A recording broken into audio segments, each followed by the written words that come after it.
আজ আপনাদের সাথে শেয়ার করতে চলেছি দই বেগুনের রেসিপি। ভিডিওটা ফুল দেখবেন, কোনোখানে স্কিপ করবেন না।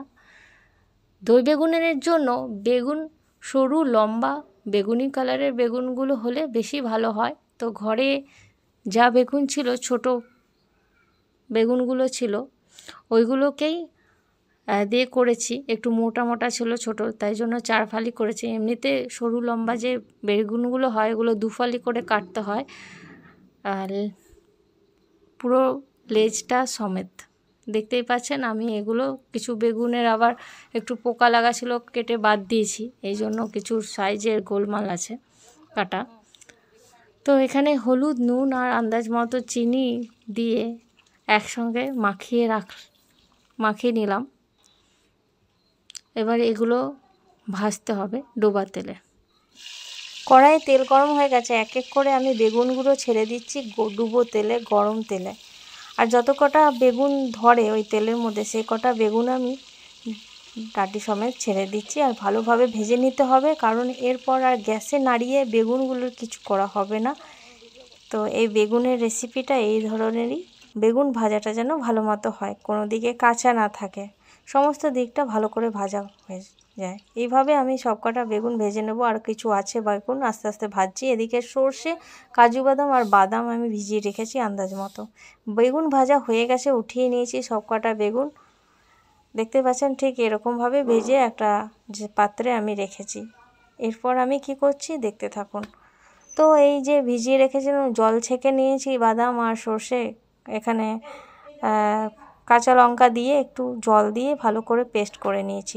দেখতেই পাচ্ছেন কি কি লাগছে। বেগুন ভাজা রেডি, আর পেস্ট কাজু সর্ষে এমনি বাদাম ভালো করে পেস্ট করেছি। এখানে পোস্তও দিতে পারেন, কারি পাতা রেডি করা আছে। ওই তেলের মধ্যে, বেগুন ভাজার তেলের মধ্যে কালো জিরে, শুকনো লঙ্কা ফোড়ন দিয়ে কারি পাতা ফোড়ন দিয়েছি।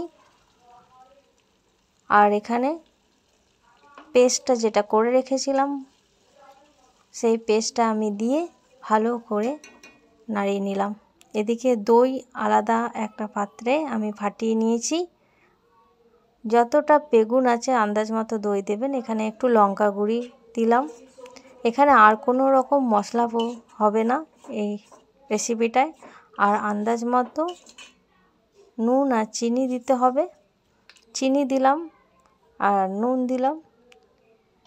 হালকা মিষ্টি হয়, খুব যেন মিষ্টি যেন না হয়, সেই অনুপাতে দেবেন।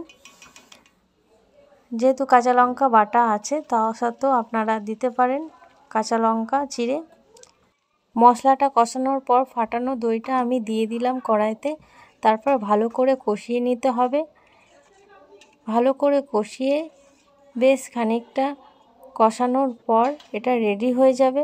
কাঁচা লঙ্কা দিয়ে দিলাম এখানে নামানোর আগে, ফুটানোর সময় বেশ খানিকটা কমে আসবে, তখনই এই গ্রেভিটা রেডি। এইখানে এই গ্রেভিটা ভালো করে হলে ব্যাস, আর কিছুই করার নেই। খুব সহজেই আপনারা দই বেগুনের রেসিপি ঘরে বানিয়ে নিতে পারবেন এইভাবে। আপনারা কোথা থেকে আমার এই রেসিপি ভিডিওটা দেখছেন অবশ্যই কমেন্ট করে জানাবেন, এতে আমি বুঝতে পারি আমার ভিডিও আপনারা দেখেন দূর দূরান্ত থেকে। একটু কাঁচা সর্ষের তেল দিয়ে দিলাম। এবার দেখুন গ্রেভিটা আমার রেডি হয়ে গেছে।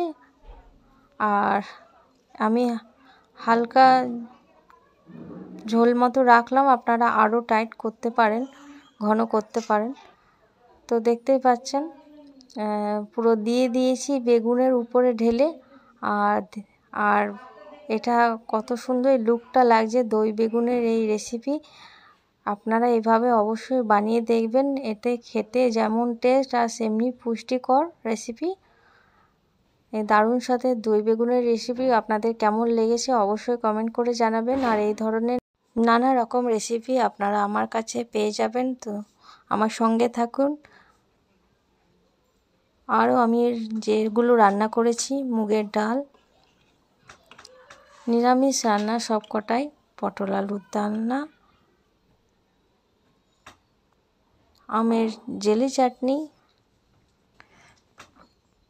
তো আপনাদের কেমন লাগলো আমার এই রেসিপি ভিডিও?